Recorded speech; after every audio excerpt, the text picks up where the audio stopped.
नमस्कार.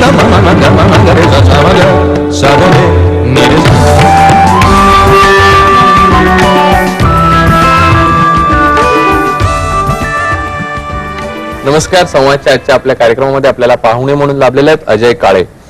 अजय काळे हे एक रेन वॉटर हार्वेस्टिंग मधले व्यावसायिक आहेत आणि रेन वॉटर हार्वेस्टिंग ही एक अशी बाब आहे की ज्यामुळे आणि ज्या योगे आपण नैसर्गिक रीतीने आणि एकमेव स्रोत जो आहे आपला पाण्याचा पाऊस त्याच्यावर अशा पद्धतीने परिणामकारक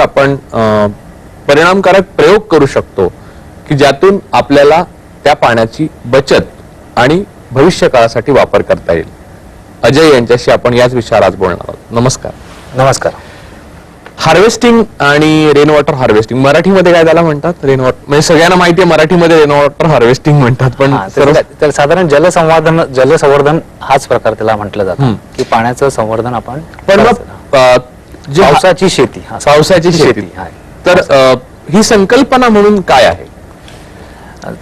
संकल्पना अशी आहे की आपण हे पावसाचं पाणी जे निसर्गाच्या ज्या रीतीने आपण पडतं ते आपण व्यवस्थितरित्या जमिनीमध्ये मोडून ते पूर्ण वर्षभर त्याचा फायदा कसा उचलू शकतो हे करणं म्हणजे पावसाची शेती. ही संकल्पना पावसाची शेती म्हणजे आहे. बाकी मुद्दा जो आहे बाकी भागामध्ये देशाच्या किंवा राज्याच्या हे सगळं कसं करायचं त्याच्यावर येण्या अगोदर मला एक विचारावं असं वाटतं की शहरी भागात अशा प्रकारे जलसंवर्धन पावसाच्या पाण्याचं करणं शक्य आहे का? हा, शहरी भागामध्ये आम्ही जे आता सध्या सगळे प्रयोग जे केले ते शहरी भागात अनेक कंपन्यांमध्ये आणि सोसायट्यांमध्ये वगैरे जवळजवळ 300 प्रोजेक्ट मी आता मुंबईत केले आहेत.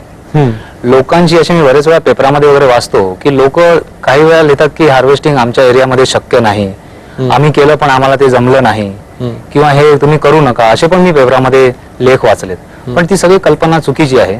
लोकांना हार्वेस्टिंगचा अर्थ हा अजून बऱ्याच लोकांना कळलेला नाहीये. लोक आपल्या नेटवरनं इंटरनेटवरनं हार्वेस्टिंग कशी करतात काय करतात हे वाचतात, लेक्चर देतात, कन्सल्टन्सी देतात, पण ऍक्च्युअल प्रोजेक्ट करायला कोण जात नाही. आणि प्रोजेक्ट केल्यानंतर त्याच्यात काय काय प्रॉब्लेम्स येतात ते जे करणारे असतात त्यांनाच ते येतं. आम्ही ते केलेलं असल्यामुळे प्रत्येक एरियातले मुंबईतल्या प्रत्येक एरियामध्ये वेगवेगळ्या प्रकारे हार्वेस्टिंग करावी लागते. हेच लोकांना कळत. मग विस्तारण सांगा. विस्तारण असं सांगायचं की हार्वेस्टिंगचा ऍक्च्युअली कॉर्पोरेशन जे आहे त्यांनी हार्वेस्टिंगचा अर्थ असा सांगतात की पावसाचं पाणी जे टेरेसवर तुमच्या पडतं ते पाणी तुम्ही एखाद्या टाकीत जमा करा आणि टाकीत जमा केलेलं पाणी तुमच्या वेळेनुसार तुमच्या सोयीनुसार ते वापरा.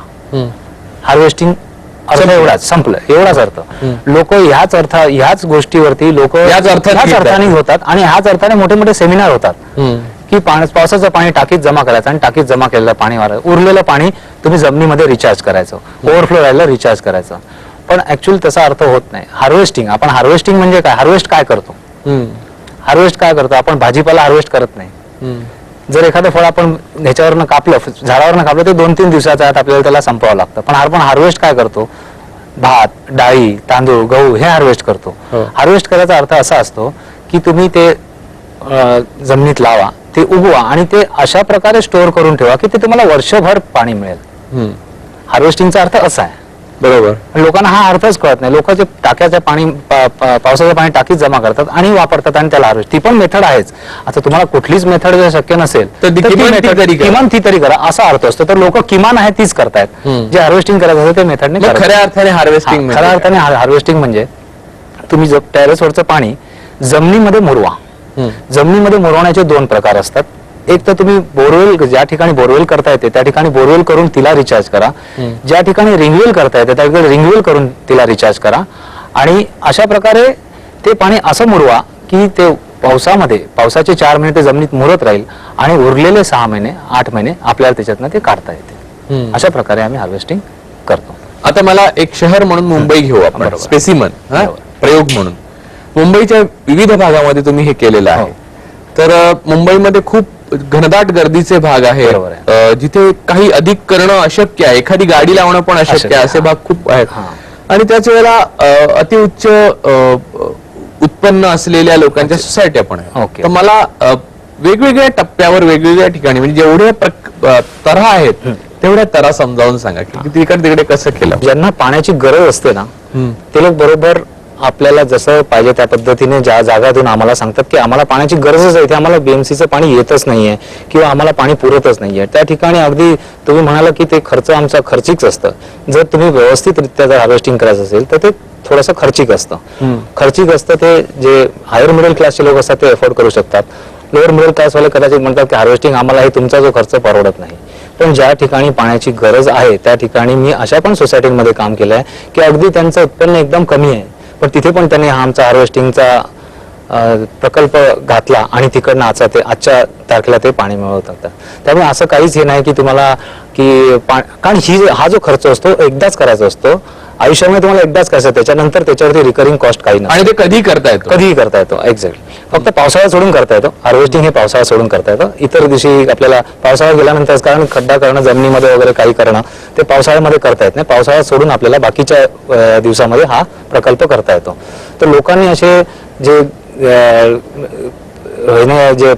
परिस्थितीने जे हायर मिडल क्लास वगैरे त्या लोकांनी पण केलेत आणि लोअर मिडल क्लास लोकांनी पण हे केलेले आहेत. त्यामुळे तिथे असा काहीच प्रॉब्लेम येत नाही. फक्त एवढाच प्रॉब्लेम आहे की कुठे करायचं. आता तुम्ही म्हटल्याप्रमाणे जागेचे शॉर्टेज असतं, त्याच्यावर आपण येणार आहोत एकत्र.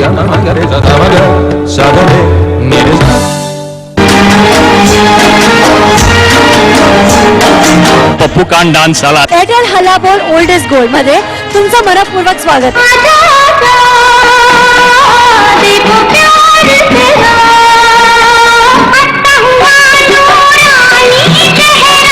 एक अविस्मरणीय प्रसंग आहे आजचा. पूर्ण फिदा तुझ्यावर.